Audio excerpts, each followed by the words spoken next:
Hello bachcho, let's understand the question first. The rate constant K of a reaction is measured at the different temperature T and the data are plotted in the following figure. The activation energy of reaction in kilojoule mole inverse is.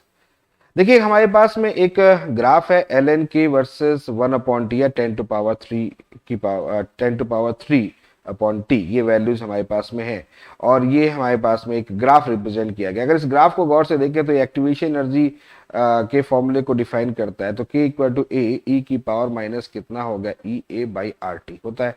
तो L N के ले लो, L N के is equal to कितना होगा L N A minus हो जाएगा E A by R T. ठीक है, ये हो जाएगा। अगर इसमें हम देखें गौर से तो ये हमारे पास में एल एन के होगा और यहाँ पर अगर हम बात करें 1/T का ग्राफ देखें तो ये ग्राफ जाता है और यहाँ पर जब हम स्लोप की बात करते हैं तो स्लोप कितना होता है ई ए बाई आर, ये हो जाता है।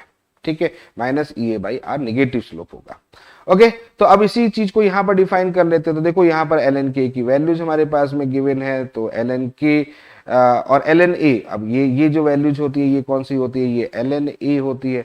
तो यहाँ पर अगर देखा जाए तो एल एन ए की वैल्यूज हमारे पास में 10 है, यानी कि यहाँ से यहाँ तक की जो वैल्यूज हो गई ये हमारे पास में एल एन ए हो गया। तो एल एन ए 10 है।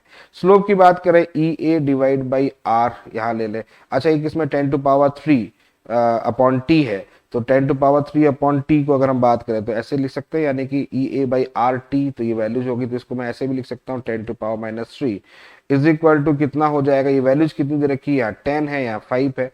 तो यहाँ हो जाएगा -10/5, -10/5 दैट्स मीन -2।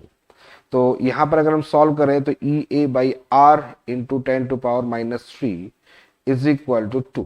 तो ई ए कितना हो जाएगा, E A is equal to हो जाएगा 2r divide by 3 10⁻³ is equal to 2r into 10⁻³।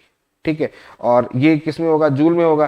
तो इसमें अगर बात करें तो 2r, ये कितनी वैल्यूज होगी 2r हो जाएगी, किस में हो जाएगी किलो जूल मोल इनवर्स हो जाएगा। ठीक है, तो फाइनली अगर देखें तो कौन सा ऑप्शन करेक्ट हो रहा है हमारा, देखिएगा यहाँ पर थर्ड ऑप्शन जो हो रहा है ये करेक्ट हो रहा है। I hope you understand the very well. Okay, thank you, best of luck.